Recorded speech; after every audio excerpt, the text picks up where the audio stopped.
কর্মভূমি পুনরুদ্ধার রাখব মরুময়তা অর্জন করতে হবে মোদের খরা সহনশীলতা।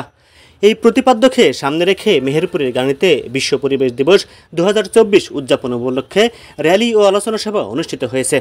আজ বুধবার 5 জুন সকাল 11টার সময় গাংনী উপজেলা পরিষদ সভাকক্ষে এই আলোচনা সভা অনুষ্ঠিত হয়। পরিবেশ দিবস আলোচনা সভায় উপজেলা নির্বাহী কর্মকর্তা প্রীতম সাহার সভাপতিত্বে প্রধান অতিথি হিসেবে উপস্থিত ছিলেন মেহেরপুর জেলা আওয়ামী লীগের সাধারণ সম্পাদক ও উপজেলা পরিষদের চেয়ারম্যান এম এ খালেক।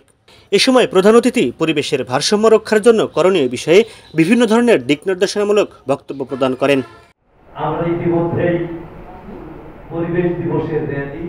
এ অনুষ্ঠানে উপস্থিত ছিলেন গাংনী উপজেলা সহকারী কমিশনার ভূমি নাদির হোসেন শামীম, উপজেলা মাধ্যমিক শিক্ষা অফিসার হোসেন মোবারক, কৃষি কর্মকর্তা ইমরান হোসেন, প্রাণী সম্পদ কর্মকর্তা সহ বিভিন্ন দপ্তরের কর্মকর্তা কর্মচারী উপস্থিত ছিলেন।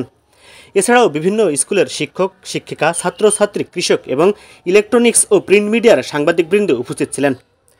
এর আগে উপজেলা চত্বর থেকে একটি র্যালি বের হয়ে গাংনী হাসপাতাল বাজার প্রদক্ষিণ করে একই স্থানে এসে শেষ হয়।